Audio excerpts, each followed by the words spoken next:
Bonjour tout le monde, dans cette nouvelle édition 3 points de bourse technique de valeur et securities pour le 31 octobre 2022. Alors, dernière fois, on avait signalé le fait qu'il n'y avait pas de signaux clairs quant à la fin de la baisse et donc qu'on pourrait avoir une accélération baissière. Alors, chose qui s'est faite puisqu'on a franchi le niveau des 11 000, des 11 000 points pour maintenant s'arrêter aux alentours des 11 750. 11 750. Alors, pour l'instant, je dirais que le niveau des 10 750 sur lequel vient de rebondir pour l'instant, et je le dis pour l'instant le MASI, coïncide avec un niveau historique bon, qui a permis le rebond du MASI lors du mois de mars 2020, en période Covid, d'accord? Et c'est aussi un des niveaux clés qui après sa cassure, bon, ici, durant la période en 2020, a donné lieu à une accélération haussière. Autrement dit, euh, je dirais que c'est un niveau qui est en mémoire au sein du marché, et donc il pourrait éventuellement permettre la reconstruction d'un d'un- d'un momentum à l'achat, mais qui devrait normalement être confirmé dans le temps, et qui devrait, si ça a lieu, donner lieu à une forme de divergence sur l'un des indicateurs pour pouvoir signifier la fin de cette accélération baissière.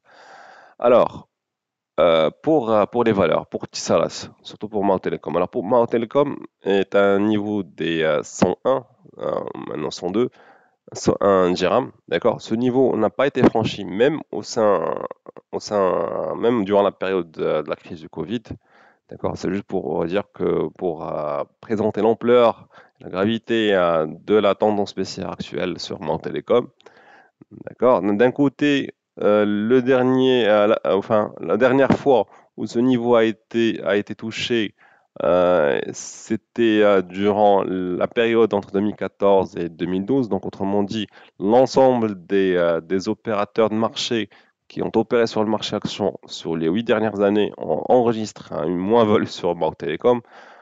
Tenant compte que Mao Telecom a un poids prépondérant dans le MASI, tenant compte aussi que l'OPV, le dernier OPV de Mao Telecom, il y avait une forte participation des instituts. Alors, je dirais que les positions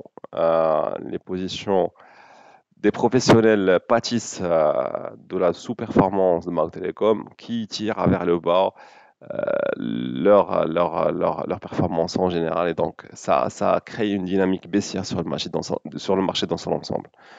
Autrement dit, si on parvient à stabiliser le cours de Mao Telecom, je dirais que ce sera de très bon augure pour la stabilité du marché et son rebond. Donc tout va se jouer au niveau de Mao Telecom. Alors, ce niveau a été testé la dernière fois durant cette période entre 2012 et 2014, certes, d'accord.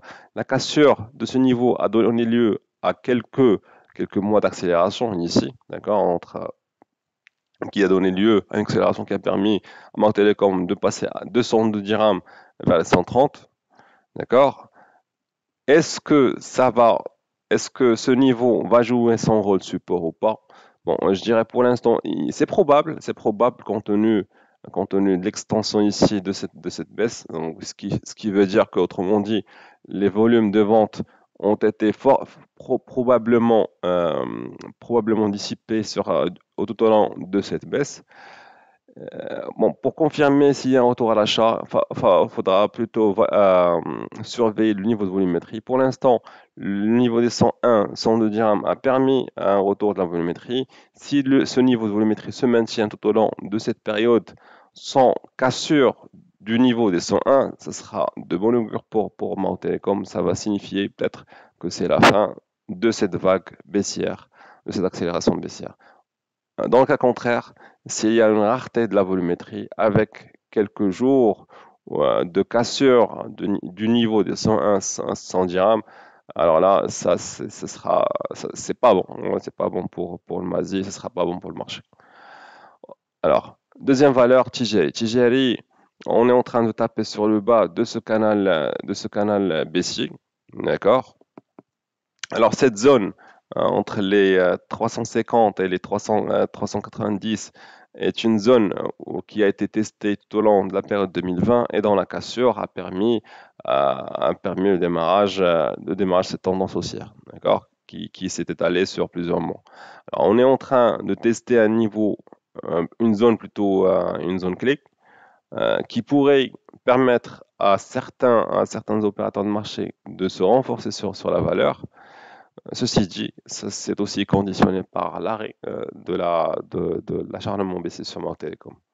Alors, pour la Farge, bon, le constat est plutôt légèrement meilleur parce que, bon, pour la simple raison que euh, on s'attendait à ce qu'il y ait une accélération baissière qui pourrait pousser le titre en dessous des 1400 dirhams. Ce n'était pas le cas.